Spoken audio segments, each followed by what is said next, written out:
Welcome, Radio FM 88. This is a Thursday night here in Queensland, just gone past 7 o'clock. And tonight's introduction is courtesy of my colleague here, Julia Chai, and she's brought forward Mauricio Murillo. And I have to say, just sitting in the studio, listening while we're putting the studio together, it's been an awesome experience. And we're in for a treat for those people who are into agricultural sustainability, and more importantly, anyone who's wished to have a home-based garden or maybe acreage, or maybe just wants to work with people. I think it's well worth watching the show and then spreading the news. So with all that, I'll hand it over to my colleague, Julia. Thank you, Jeff. Hello, everyone. Welcome to tonight's Dreaming the New Dream. We're delighted to have Mauricio Murillo, my Colombian friend, who is also the co-founder of FIBO, join us tonight.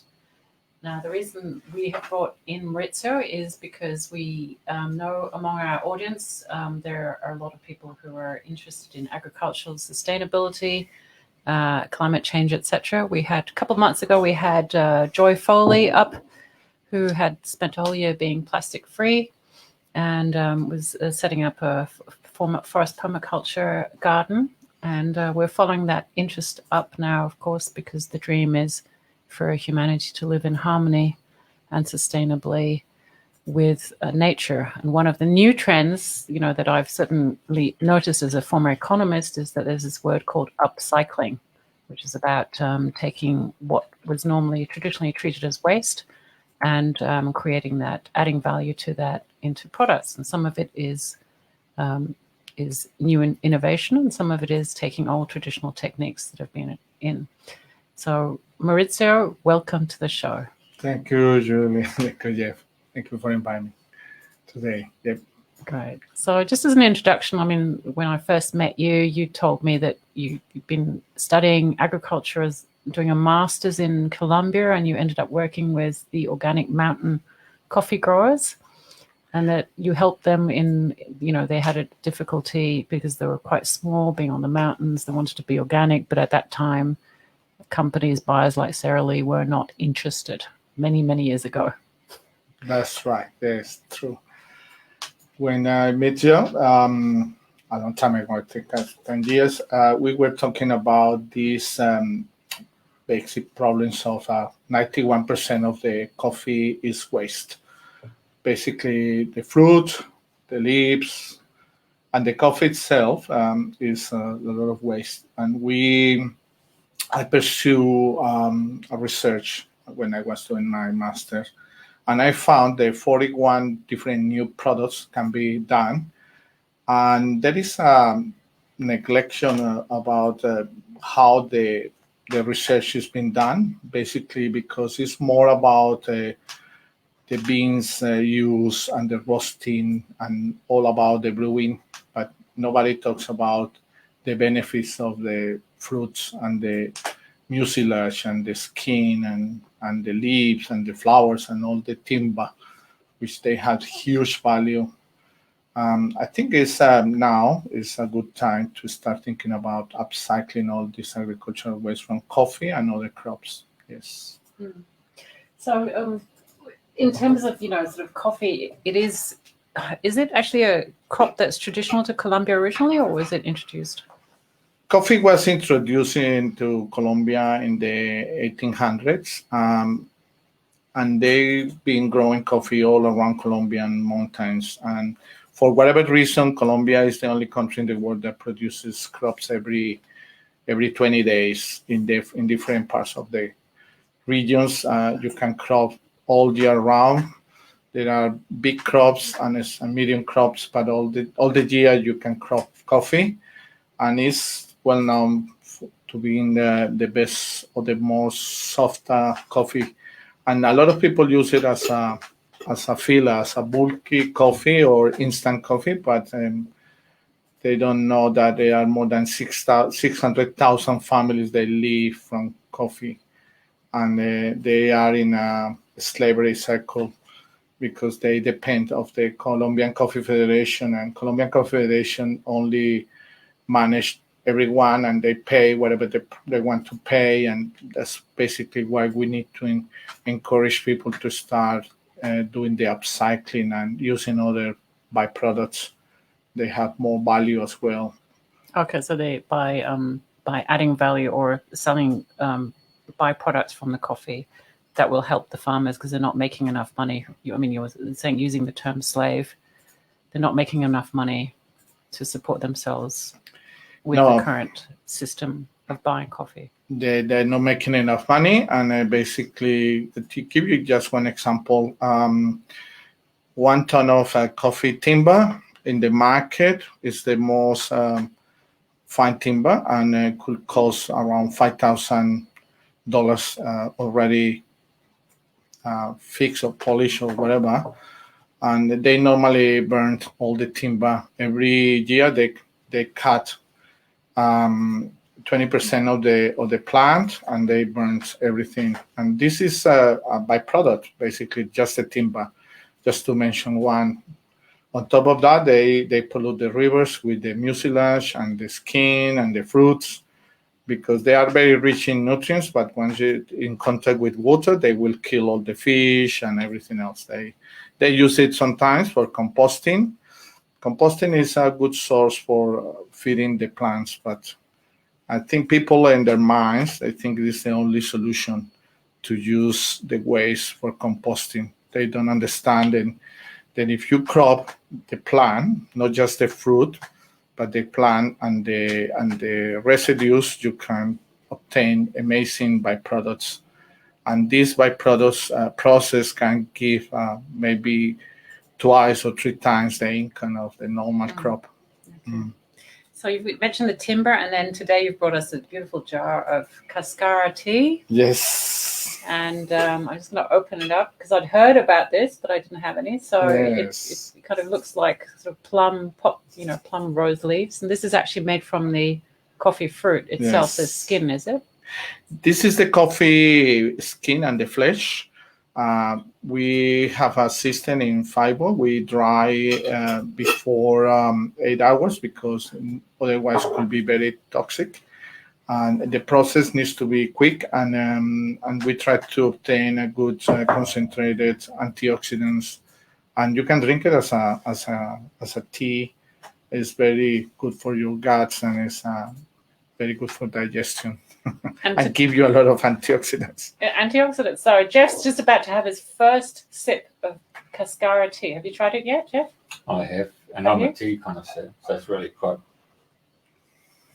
It's got something to it, doesn't it? So does it remind you? For me, it was a cross between oolong and plum. Actually, is what it reminds me. And then it's got that sort of nice smoky flavor. Well, it's definitely refreshing. No question about that. Yeah. Yeah, it's very good. And it's good for our guts, so that's great. Yeah, and it can be drink cold or hot, whatever you prefer. I drink it cold and hot. Jeff, you're laughing, but you could always sell it to an Asian if it's good for you. Okay.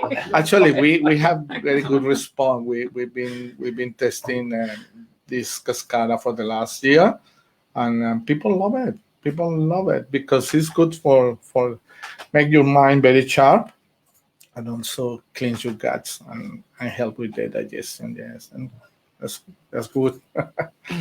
So, in terms of if people want to try it out, with the Colombian coffee farmers, you did start off. You've set up a couple of different enterprises, but you started off with your website where you people are actually able to buy directly from you, and therefore directly from the farmers, cutting out the multinationals. Is that right? We start a system of selling. We're buying directly from the producers. In this case, organic and sustainable coffees, natural coffees, and from those producers, we pay a higher price, as like people don't. In the international New York exchange market, the price maybe is $1.50 per pound. We normally pay $2 or $3 per pound, or sometimes $4 American dollars, and we import it. And basically, when we roast, we sell it to specialty roasters, and whatever we sell, we recover $1 per kilo. and we send it back for a foundation for kids to become coffee farmers, and they become baristas and trainers. Yeah. Okay, so you have a foundation, and it's a fair trade structure.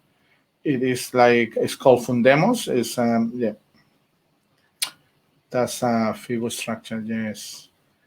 With FIBO, we work with different ways, agricultural ways. FIBO means farming innovation by process operation. Our main products are coffee, pineapple, and sugarcane.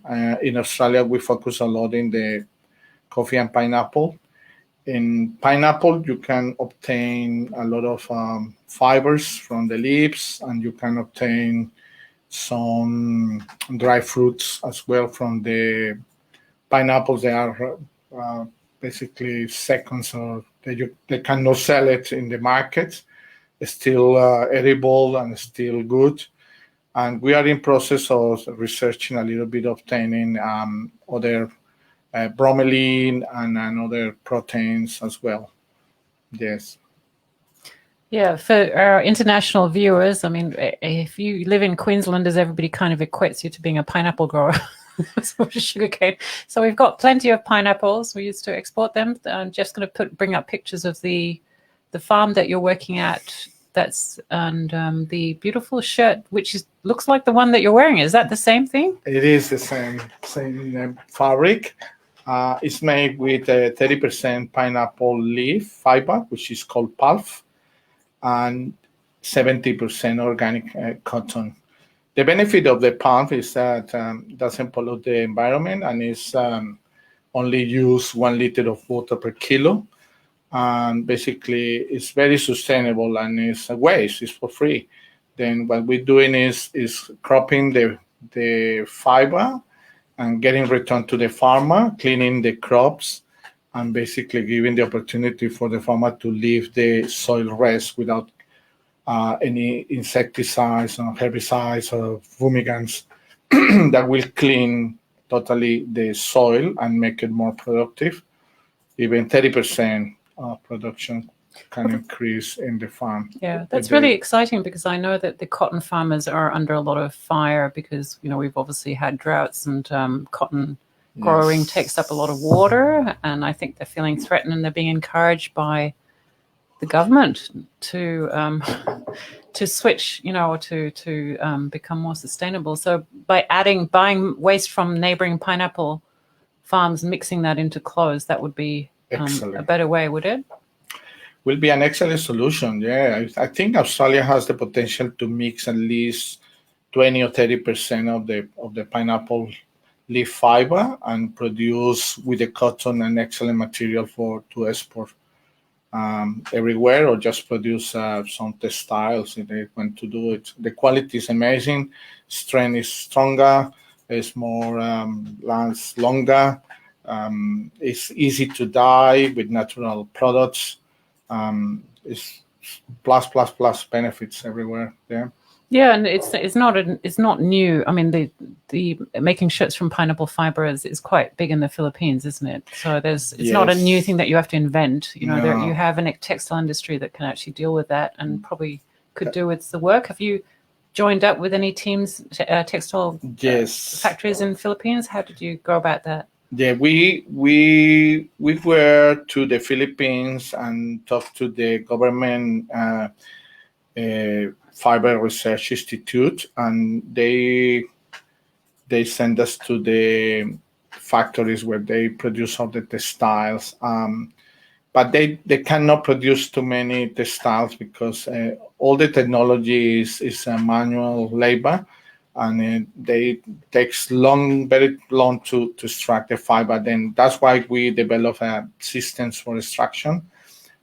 Special machines, the corticators, with 10 times more capacity for production, with not too many people working around, 20, 30 people. We just doing with 1 or 2 people, and we can produce until 1.3 tons of pulp a day. Okay, and that's got application, the fiber. I mean, I remember when Volkswagen announced that they were going to use banana tree fiber in their cars. Everybody in Europe got really excited. Is that sort of, are you exploring applications in the automotive and industrial area as well? We are thinking to explore some composites, mix of pineapple and banana, to use in cars, but basically still very polluted. In some cases, bananas, they don't have the quality yet, and the process needs to be refined. But I will say soon, definitely is a new trend to use banana leather, pineapple leather, vegan leather, just name it. Everything could be more sustainable and more clean. Yes.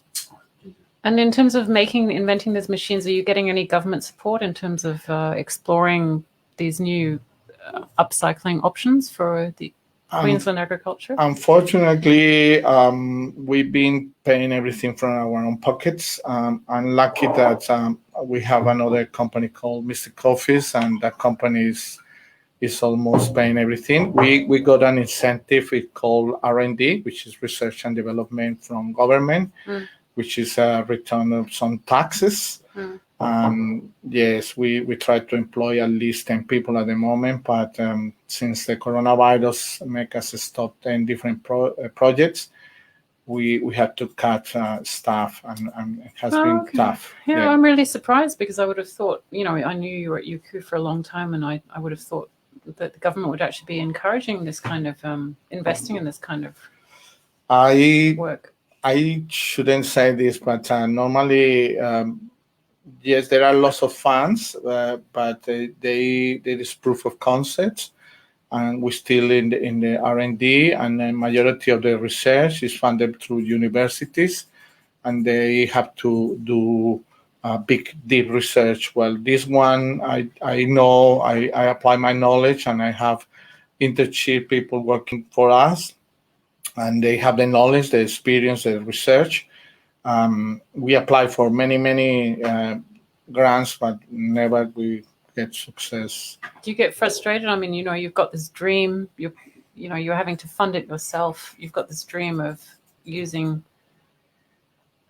upcycling, existing resources. Sort of, what drives you to, I mean, you could just keep on selling coffee and not worry about this. But what keeps you going, Mauricio?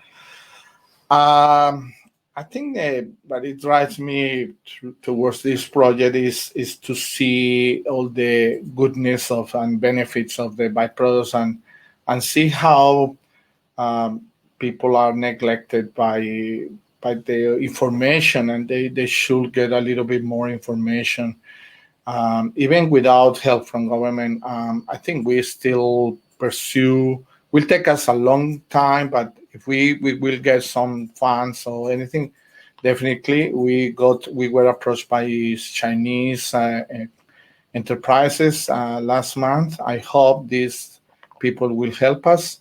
Looks like they're very keen, and also we have some experimentation in Colombia. And even Colombian government is going to give us some funds, but still we need to put the application towards an Australian company and to be recognized in Colombia and be like a joint venture with Colombian companies as Register, well. Yeah. Yes. Yeah. So Jeff, you've got we need to raise $600,000 page up there. I mean, when you're always going out with a begging bowl and someone steps up to say, we'll cover your expenses, I mean, there's always a hook, isn't it? What do they want? So, it's like a bank, they want the mortgage and they want you to take mortgage insurance. I guess they want the IP. Is that what's stopping you from cutting a deal, Mauricio? Sorry? Is that what's been stopping you from cutting a deal? Is that the others want the IP? People. We have the IP register, or is registration now, a new innovation and technology. We've been working with some Australian lawyers. They help us with the IP, but the cost of paying the IP will. I mean, if we just cover the IP, we will finish with no research, with nothing. It's too expensive. Then yes, we cover the system, the method, and one or two basic new designs, but we still need to create a little bit better prototypes, and we are in that process at the moment. Yes. Okay, so the funding that you're currently looking for, is that for the pineapple fiber machines, or? At the moment, Yeah. we are pursuing the pineapple fiber research machines. Yes, that's the main one at the moment, and we're trying to pursue a cropping in situ as well. Yeah. Cropping in what? Processing in the farm while the farmer is finish the crops, the harvest. We can come behind and crop all the plant waste, agricultural waste, and we can process all the byproducts, and we can create like raw materials for different industries.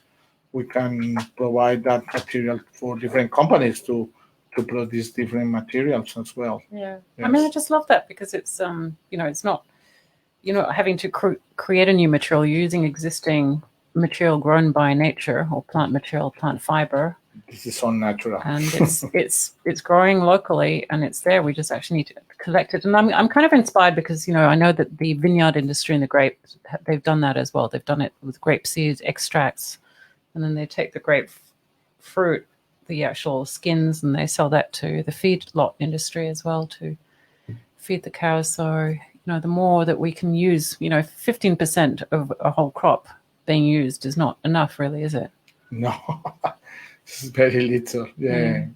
So what are the farmers, the Australian farmers? You're working with a couple of farmers. What kind of people are We're lucky with some local farmers from Kombucha area. Sam's farm. He's an Italian background. He worked with his wife, and he has few people working for him as well. And he's supporting us in ways that in kind he allow us to get inside. We built a warehouse, we bring equipment, machinery to do all the testing, and he's been very, very supportive to find solution for saving time for them and try to generate some byproducts from the fiber, from the pineapple leaf fiber. Yes. This is sounds fun actually, yes. Yeah, so we've got the pictures there, the team. Yes. Very good. And the pineapple is at what stage is it there? They have 10 hectares, so like 27 acres, and they crop every month. Normally in one bay, there are around 13 to 14,000 plants, but they crop twice every 18 months. And sometimes we can get in, every month we can get in and extract with the potential to extract between 13 to 26 tons of agricultural waste per bay.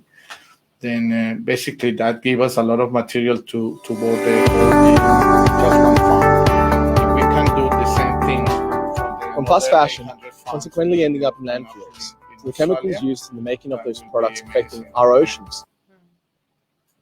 Oh, that's great. So I think Jeff's got a video there. A video? Yeah. With the... Sorry. Yeah. Did you hear that? I did, yes. Yeah, I heard that. It shouldn't have come through. Yeah.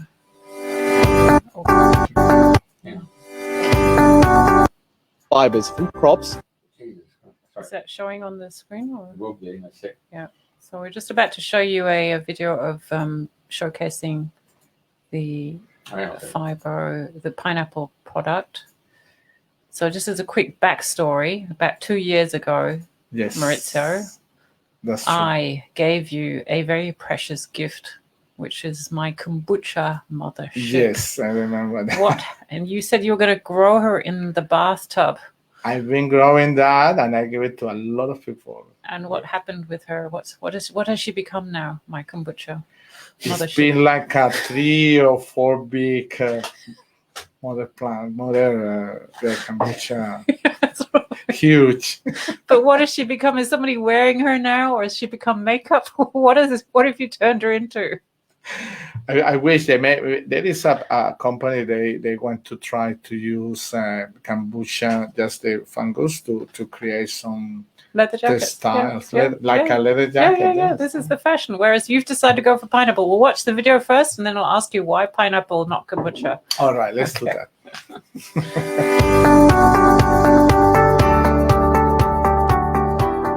From fast fashion, consequently ending up in landfills, to the chemicals used in the making of those products affecting our oceans, we live in a time where consumerism is at an all-time high.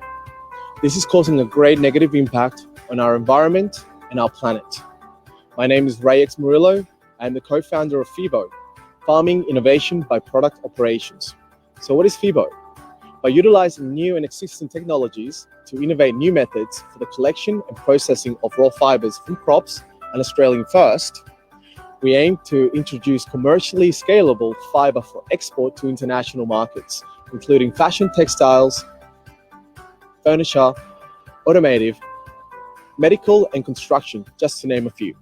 Our goals in the next 6 to 18 months are to capitalize on unvalued agricultural waste, starting with pulp, pineapple leaf fiber, spearheading a completely new industry for Australia in sustainable textiles. We aim to work closely with Australian and international farmers to increase the number of harvests per year. This will be done by clearing agricultural waste from their crop fields efficiently, allowing farmers to get on with the next harvest immediately, meaning an increase in productivity, personal time off, and yearly earnings of up to 30% for our farmers. And as a result, we will see an increase in pulp production for FIBO, securing volume, quality, and consistency of market-ready fiber. We at FIBO are calling this agricultural mining. Presently, there are no companies in Australia producing pulp in a scalable model, let alone commercialized for global distribution. Around the world, we see only small communities in remote areas processing around 7 to 10 kilos per day with no automated machinery or scalable distribution channels. This means with our machinery having the capability of processing half a ton per hour, we aim to be clearing one farm every 33 days. With over 800 pineapple farms in Australia alone, equaling approximately 40,000 acres and averaging 202.5 tons of clean processed pulp per farm at $15 a kilo, FIBO has the opportunity to capitalize on a $2.4 billion untouched industry. That's an average of $3 million per farm every 18 months. So how did the idea for FIBO come about? In 2016, I was based in London and having just started a sustainable clothing company, but lacking on the supply chain for the raw material to make our garments, with only one startup in Southern Asia supplying pulp, I saw an opportunity at home to not only capitalize on a new textile industry, but also a chance to make a sustainable and profitable impact on our farming practices. Along with my father and our co-founder, Mauricio Murillo, a biotechnologist with over 7 years of byproduct and composite experience behind him, we are strongly committed to seeing this vision and scale up for global export by the end of 2019.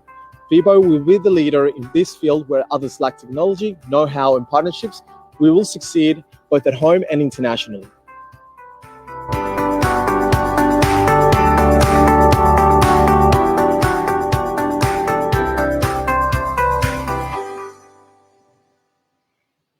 Very good.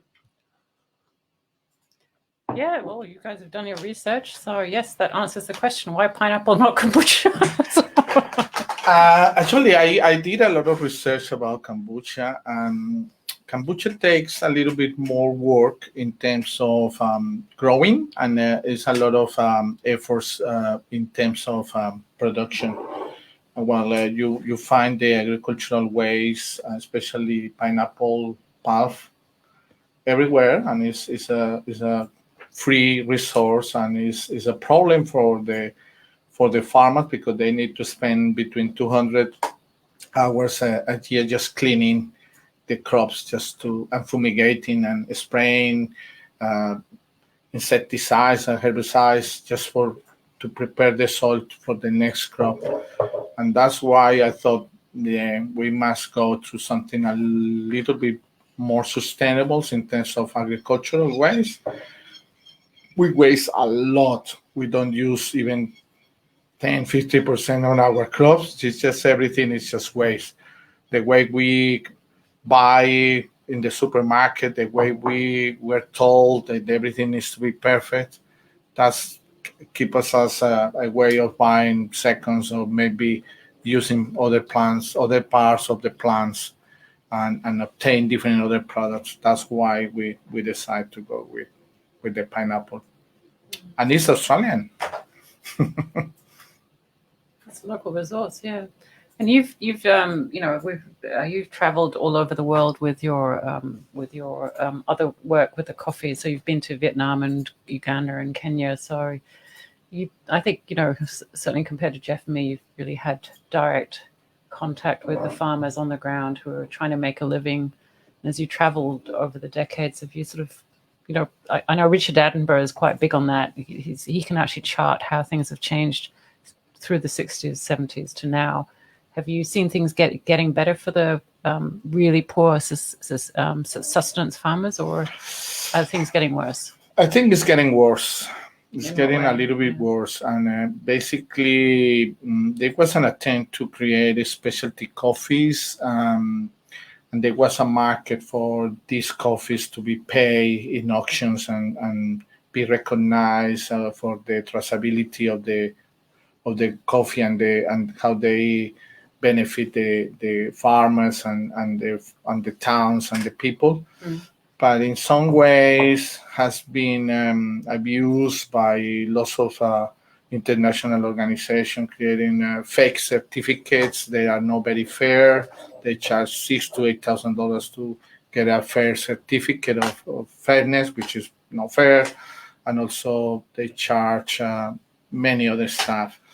I think there is a catch-22 problems with the coffee industry and the way we pursue. We should not tolerate this anymore. We should be more open into see not just the traceability, but check. Because in Australia, there are 2 or 3 big importers and they sell everything online. And basically everything is based on quantity and price. It's not about who is producing and what quality. It's all about consumerism. And this makes the coffee farmers not getting the right pay. Yeah. Yeah, I'm really interested in that. And you mentioned earlier that your Mr. Coffees, which is an online, you can basically buy online coffee that you pay higher amounts. I'm really interested because certainly back in 2008, my mother and our family was quite involved in the whole fair trade, and Oxfam was as well, in the whole fair trade movement, petitioning the Woolworths and Coles to basically stock fair trade coffee and chocolate and tea. And so we kind of thought, well, that was a victory. So I'm a bit distressed to hear from you that behind the scenes is not really working. It's No, it's a tool for selling. It's a marketing tool. That's pretty much it. So when I go to BP and I buy a fair trade Rainforest Alliance coffee, that's not good enough in your. No. You've been there, and what have you seen firsthand? Like majority of the certification, the money goes straight to the pockets or paying staff or people they looking to compete to get into big chains and sell coffee in supermarkets and that sort of thing. It's a tool for marketing. That's pretty much it. Yes. It's not real. No, it's not. It's not enough. I think if you really want to help the coffee communities, the farmers, the best thing is to check websites of the roasters and check where they buy directly, and make questions when you go to your cafe and ask who provide the coffee for you. What is the traceability? Why don't you show us? And this and that. How much did you pay for this? And how much is the farmer getting? And a lot of people they want answer. They cannot answer because they don't even have a clue. They just work for the people to please the sake of drinking good quality coffee. The rest of the world is struggling. So when you yourself started sourcing these coffee fruit that you're using for the cascara tea, sort of how did you select the farms from which you would be buying? In Australia, in the last year, in 2020, has been a big change in the way people started thinking in ways that they looking more about promoting sustainable local products. And I approached Tom Mountain Coffee, and they were throwing all this cascara. But I think this year, they trying to process by themselves, which is good because at least they start getting an extra income. And we work with the small producers from Mount Tambourine and other crops in North New South Wales, and at least there are attempts of working and drying the coffee fruit. And I will say cascara tea, which is coffee fruit tea, it will become popular soon. Yeah, I hope so, because we'll help to maintain and support these communities in Australia. They try to grow good quality coffee as well, and in the rest of the world as well. A lot of people are trying to change ways, and I think it's a big upcycling community growing very fast in America. My daughter in Australia is using a lot of the extract from the coffee fruit that we supply, and she's producing coffee fruit bars. Her company is called Ungrounded, and basically they're going crazy because the amount of antioxidants in the fruit bar is amazing, and there's no really caffeine there. It's just nutrition, and it's protein based. Yes. There's people. So there's hope. In terms of and so that's why you're pursuing doing the byproducts, because that might give the farmers more money.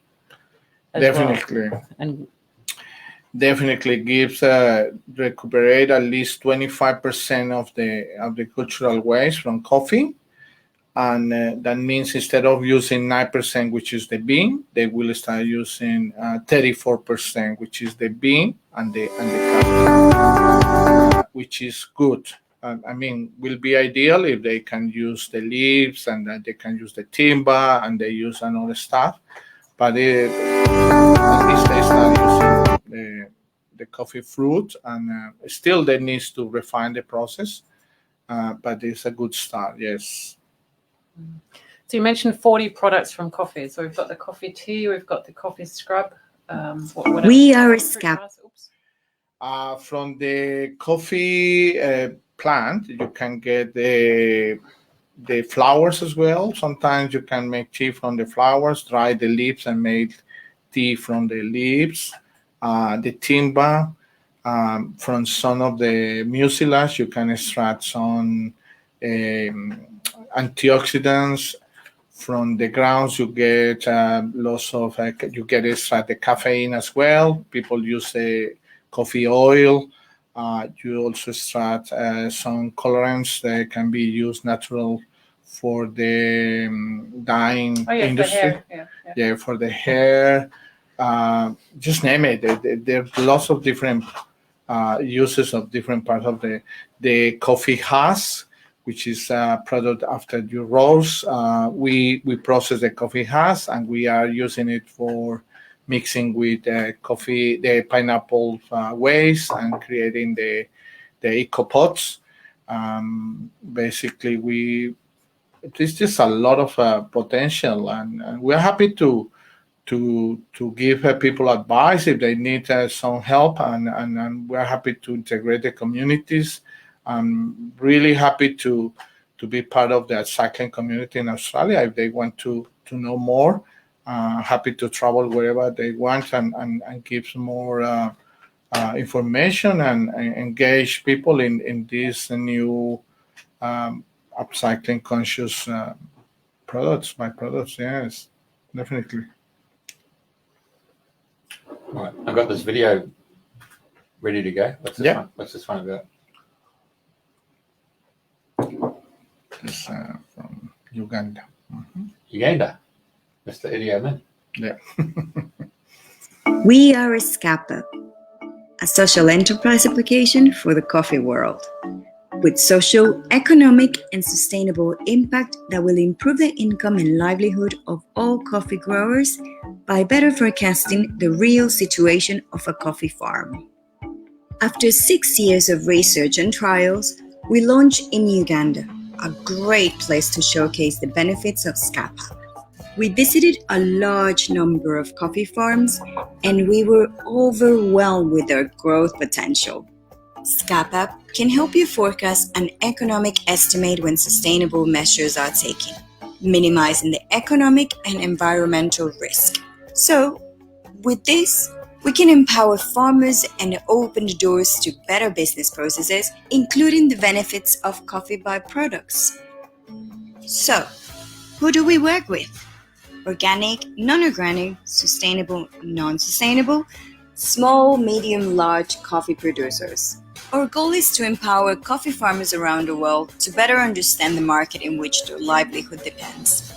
Through education, the latest technology, and over 3 decades of industry experience, we aim to minimize the risk and maximize the profits of undervalued coffee farms, help them improve revenue, quality, and develop coffee byproducts as a whole additional avenue of income. We want to welcome you to implement and take advantage of all the benefits we offer, maximizing this opportunity at zero cost.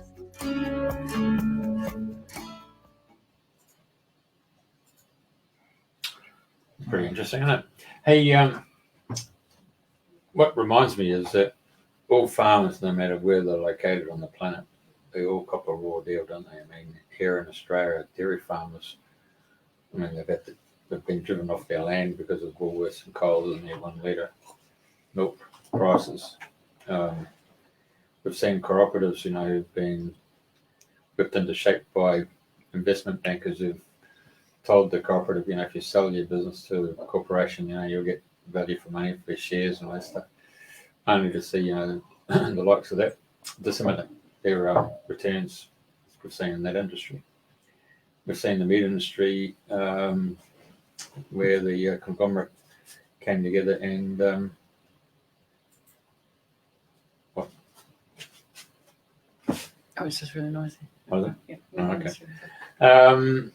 Yeah, so we've seen how running a Meatworks 24/7 has put out all the other cooperatives, meat companies that were providing an incentive for farmers to send their stock and then they get a return on the kill and the actual overseas price. So corporations might be operating in Australia, but actually having basically a sales and marketing operation either in Singapore with a bank account in the Cayman Islands where they pay their tax in the sense of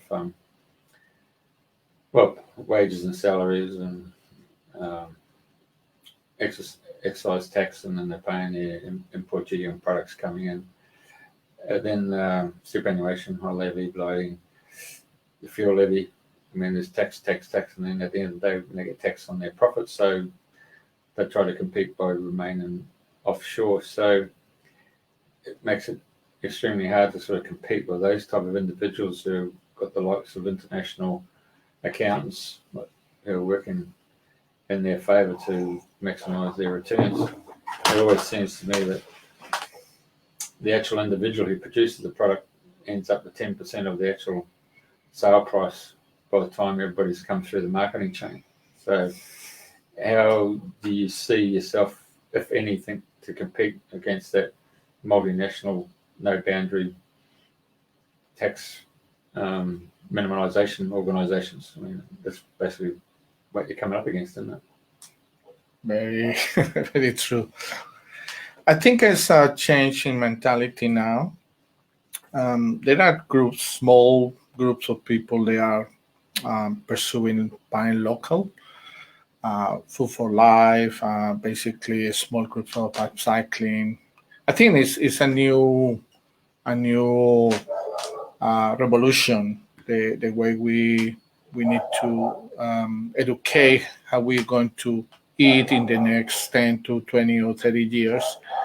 And the way we are doing, polluting the planet with plastics and packaging and materials and process and chemicals and everything else, it needs to change. Is damaging the human health, and it's not sustainable.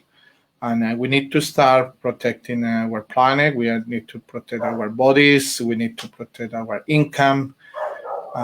That's pretty much that. We need to start thinking more local, and definitely if we buy local, there will be a moment where these corporations, they have to change their mentality, and they start buying our small companies. But in some ways, they have to change their strategy to market the product. They have to be more open and more direct. Yes, it will take time. Yeah, I agree. I think there's a grassroots movement. Certainly when I go to the local markets, I find that there's actually a lot of young people who are growing mushrooms, like edible mushrooms, not the other type. I bought some bulk organic pulses and lentils, and they were completely unpackaged. They were just like, in the old days in the markets, and cloth and fiber. Yes. And I just love that, because I just hate going to the supermarket and buying stuff in plastic packaging. So a lot of people are going to the markets now, and they want to know who they're buying it from. And I guess even when we're making our food now, I made some nut clusters today, but with macadamias that come from our tree, blueberries that are local. Yes. And unpackaged. And I think if we really not just sort of complain, or sort of if we actually take action with those on a personal level, then hopefully there will be enough support and enough market for companies like yours that are trying to do the right thing and live sustainably. But we've got bureaucracy. So, I mean, if you're importing coffee from Colombia, I mean, you got to come in through quarantine here, and you'll get samples taken away to get lab tested. They want to know the labeling requirements of where it's been produced and the expiry date. The ramifications for someone like Mauricio bringing in a food product into Australia. It's almost like you have to have the product as a finished product rather than in a raw form. So, I mean, but that comes back to natural foods being grown in your own area that merges with your own locality for your own physical immune system in it. So wherever you go, you have some sort of roadblock that's been put up by some interested party to create a public service. That's just how I see it. Yeah. But for someone like yourself, Julie, who goes to the markets and you see all the raw product there, there'd be some do-gooder who come bloody complain and say, you need labelling on that. So the cost of having someone just sitting here putting a little label on a banana, that they do with oranges and stuff like that. It's just another. We don't want that, do we? We want that fresh produce to come straight through from the farm to the actual end user. At the end of the day, just a logistic chain that needs to be looked at, and how do you sustain the product in cold storage or other form of refrigeration to maximize its longevity. Otherwise, you got waste again, which is another factor that you have to build into your cost at the end user in it. So the farmer might save 10 cents, and then he might see that the end product is $1, and of that dollar, 30 cents might have been gone and wasted because the product, when it got to the shelves of Coles or Woolies or whatever, has degraded. So a lot of people need to take into account the whole logistical chain. So it's a tough bloody call, isn't it, when you start looking at it? Yeah, I think basically with the way people are trading now, there is an opportunity to buy directly from farmers now. You can buy now the communities. I know there are people, they sell package of fruit and veggies, organic. They produce and they can be delivered to your place. You just go to online and order. I think there is a good trend to support the locals. In some ways, they will make people to get more benefits and more nutritious products, and you don't really need too much product, because even you buy less because the price maybe is higher, the quality in vitamins and minerals is very high, and you don't have to worry keeping in storage in refrigeration and wasting energy and time and throwing stuff at the end of the week because you don't have time to cook or something like that. It's just use what you need and educate yourself and just buy what you need, and try to change your habits or ways that you buy your food. Instead of trying to get into the supermarkets, just support the local ones. I mean, maybe there are supermarkets, they start changing. I see a tens of some supermarkets getting into organics, but I think it's a good way to start thinking, not supporting these big organizations to tell you what to eat and how to eat and when to eat and how to store and everything else.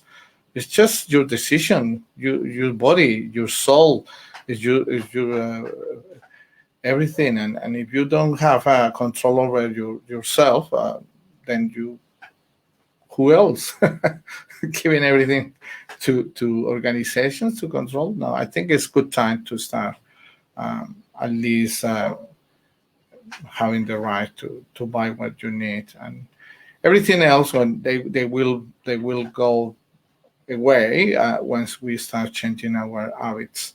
They will see it's no support, it's no viable in terms of monies, it's no profitable, then they will change it. They will say that this is not the right way, we need to find another way, and the time they will find another way, it's too late.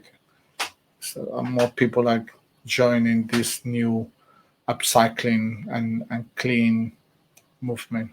Yeah. I hope so. Yeah, no, I think you're right. I think if we exercise our own independence in terms of deciding what we're going to eat and where we're going to source it from, and how whether we want it packaged or not, processed or not, local or not, that we are the consumers are king. Technically, the markets, the corporates or the suppliers will follow, and if we can help our local pineapple and coffee growers and cane growers, Yes, diversify, which they need to, because at the moment the equation isn't stacking up for us or for the environment. I think it's great. You've got the brains, the innovation. You've got young people. You're looking for people at the moment to join the team, I understand. Yes. Basically, we're looking for people. They want to join our team. They can contact me. We have different possible jobs available in the near future, which is 1 to 3 months. We need people in the farms. We need people. They come with the skills to help us in the logistics and also helping us with the research. We're very lucky that we have a team of mainly international students that were trapped here because of the coronavirus. But we managed to integrate at least 1 or 2 locals now, which is great. And if we can get support from the farmers and the communities, and we can teach them what to do, and we can transfer that technology, and we are happy to start integrating that knowledge into more and more people, and definitely we can create new upcycling products, more local, more benefits, more income. Yes. Yeah, and I think farmers always, I think it's great news for farmers. They're always trying to, I think most farmers you talk to, they really care for the land. They will do anything they can to try and keep it going, unless it really just becomes completely uneconomic and then they have to give up. So someone like you with, a younger international team that also has the R&D and experience as to how to upcycle or use the, the byproducts and give them other opportunities there. I think that will. They should be able to get in touch with you and explore. There's no harm in exploring and see what's possible. Yeah, there is potential everywhere. Even with any other ways, we can do some work with other organization. They're trying to clean their towns, and yes, I think it's a good moment to think about the potential for the Australian jobs, especially for young generations to come, and get involved more into local processing and the materials as well. All the materials that we processing and basically obtaining can be converted in many other things. And yes, huge potential. Bioplastics is one of them. All the packaging material for products to be exported or to be consumed in other ways, supermarkets. This is an example of a EcoPot, which is avoid any plastic, and the plant will eat the pot and integrate into the soil. We're experimenting with coffee waste and pineapple waste and sugarcane waste. And so far, we are managed to start integrating in some local markets. If people are interested to get these EcoPots, we're happy to provide the materials, and we teach them how to make it. Definitely, yeah. Yeah. Well, that's really exciting, because I think there will be more people making things themselves, artisans and hand weavers and creators in fashion. So, Jeff, you reckon anybody in New Zealand might be interested in any of this?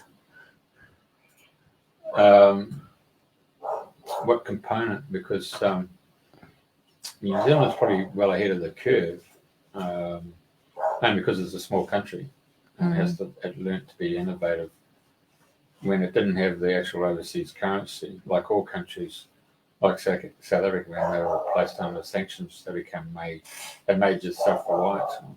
So New Zealand was one of those countries that became self-reliant. So you'll find that the Kiwi went into all these different foods. They're growing all this different crops and turning into like wines, or they're turning like fermented wines, fermented drinks, or fizzy drinks, or stuff like that. I mean, they're quite innovative, but it's a small country, so logistically, it doesn't take long to get to the major markets. And if you can succeed in New Zealand, then you can succeed anywhere in the world, because if you can be in the Auckland metro area and get your product down to Invercargill, just that logistical chain to get there, and the distribution chain, if you can make that work, then you can make it work anywhere. If anyone's watching the show from New Zealand, I think it'd be well worth reaching out to Mauricio, and I'll just put up his mobile phone there. Where did it go? Yep. Where did it go, Troy? So people can contact. There you go. Ring. Yeah, there you go. Let's see. We have our website as feeblegroup.com.au. You can go into that website. We also have Instagram, feeblegroup.com. I think .au as well. You can follow us in LinkedIn, or you can follow us in I think Facebook as well. We're going to start a series of videos, educational videos about the byproducts, and basically teaching people very basics how to use it and where to obtain these things. And they can contact us through mrcoffees.com, coffees with the S, mrcoffees.com. And we can help with the coffee industry as well, or with any other thing. We're working with cacao, or we also working with the sweet potato as well. We're doing some attempts to dry some fruits. We got some interest from the New Zealand people a long time about some fruit and veggies. They can be processed in a new method, extrusion, and make it more into drying in a way they can obtain a little bit more nutrients. But I think what you say is true. Is New Zealanders are very innovative people, and I think they've been showing the world the capacity of producing different stuff. But I think we need to start doing exactly the same here in Australia and living by example. The only issue with New Zealand is that it's in the southern hemisphere, and it's if you're going for its northern hemisphere neighbours, I mean, it's the transportation costs to get it into those European, North American, Asian markets. You know, so you have to work together. I remember years and years ago, the shipping industry is considered to be a cartel, and a legal cartel, purely because when originally the shipping started to come into Australia and New Zealand, it only come for the wool or the meat season. As a result, they weren't here for 6-7 months of the year. So the early Federation politicians who had life skills, not university degrees. Shall I repeat that statement again? Politicians with life skills and not with degrees from universities who made Australia where it was today because they had common sense. So the common sense was, well, we came from British stock, and that's who we know, and we know we can trust them if they were to give us a bill of exchange. And as a result, if they put an order in and they got a bill of exchange, we could trust them to pay the bill. And so those Cuddy Sark ships would come down there, we'd load them up with bales of wool and some meat, salt meat, send it off. And the next time the ship came, we got our money. Yeah. So the thing here is that the Commonwealth actually helped and assisted Australia and all the other Commonwealth countries to actually trade and do commerce and business with each other. And of course, the other colonials up there in Europe, particularly the Germans and the Dutch and the Belgian and the French and the Spanish, all come down the African coast or into the Caribbean or South America to do their trade. So we all built relationships on people who we knew. So this whole concept of selling a product is nothing new, but when our early Federation politicians with common sense said, right, how are we going to get these shipping companies to come here 12 months a year? So they sat down with them and said, look, how about you take this away and come up with a concept where you can bring a ship or ships throughout 12 months. And so they came up with this concept of a conference. So there's 3 people in the studio. So each of us have got 2 ships each. And then we would proceed to put them in an Indian file. So Mauricio, your ship would go this week, and 2 weeks' time, Julia's ship would go, and then another 2 weeks after that, my ship would go, and then 2 weeks after that, Mauricio's. But in order for that to take place, each one of us gave space on each other's ships. So we had our clientele, and we could actually then offer space on each other's ships. So as a result, the conference became the only legal cartel in Australia and New Zealand. And that's how we got our shipping to come into here 12 months a year. So as a result of that logistical system, Australia prospered. And today, Australia and New Zealand are basically down there at the bottom of the Southern Hemisphere. But if it wasn't for the British and before we went into the European Union, there's guys like Thomas Borthwick and Waddell with their chain of butcher shops and so forth who set up the meat pastoral industry in Australia, and that kicked Australia along quite substantially. Our sugarcane industry was wiped out purely by the European Union with a subsidy for sugar beet. And of course, once the Europeans got into sugar beet, they had all the sugar, and that sort of basically forced the price of sugar down, knocked out our own sugarcane growers here in Australia and the Caribbean. So and that was just artificial stimulus by subsidy. Farming is always handpicked by certain individuals. I mean, in Japan, their car industry, they've made inroads into the world market with fine engineering. But you try and put an Australian agricultural product into Japan, boom, you're going to get met with those closed doors.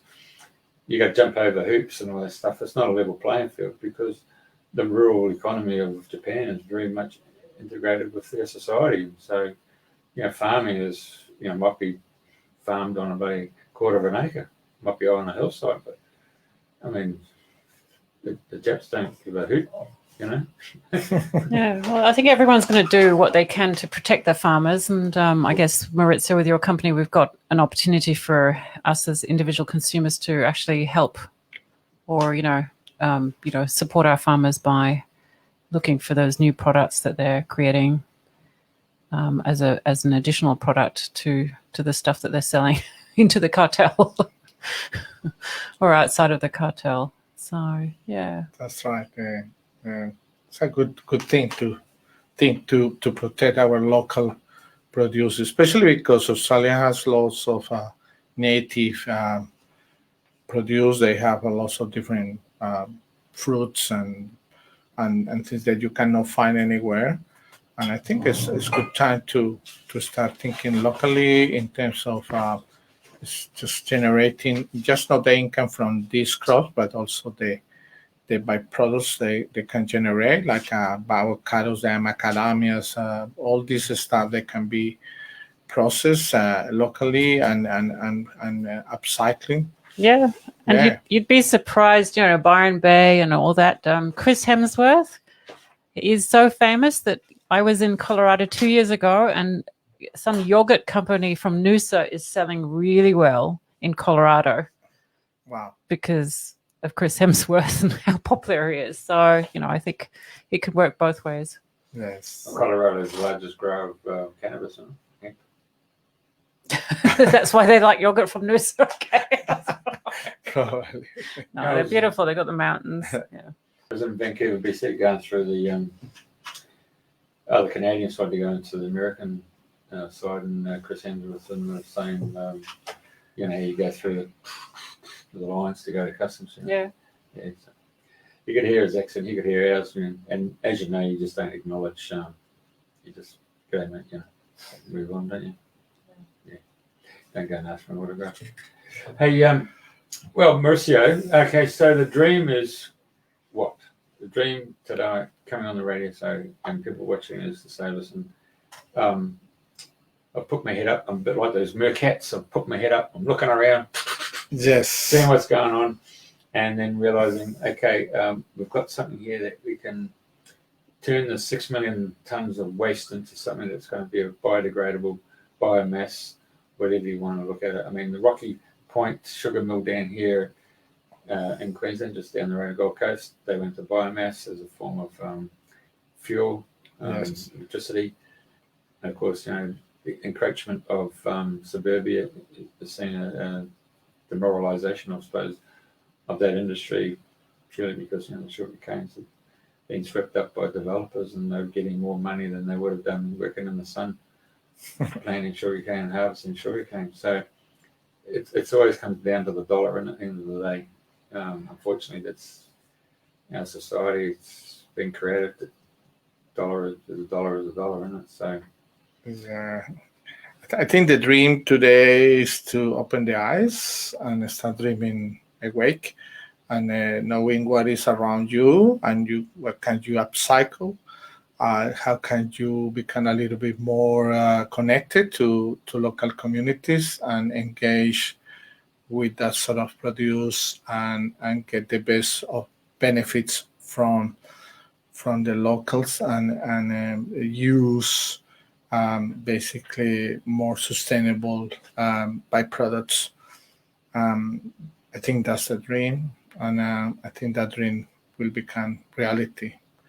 I know in Russia, they've got Dutches, isn't it? So Russians get allocated a plot to grow fruit and veggies, and it was through that sustained Russia through 2 world wars.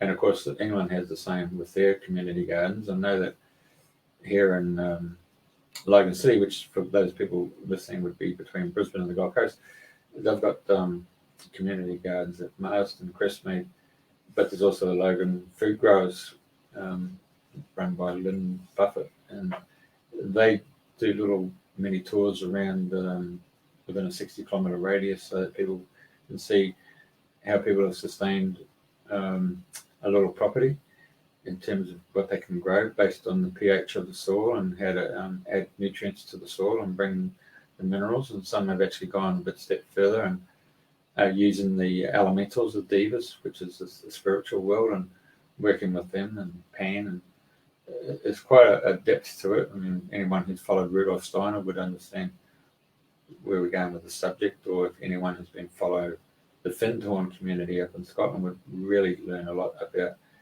how to bring all the various kingdoms and work together and bring in nutrition. I mean, at the end of the day, it is nutrition, isn't it? It starts from the food you grow and what's in your soil or what's in the water as you, if you're using water farming or air farming, these new techniques, and then bringing that vitality through the food chain, because we're part of the food chain. And at this moment in time, we're actually eating, what would you call it, dead food. Totally true. Yeah. Totally true, yeah.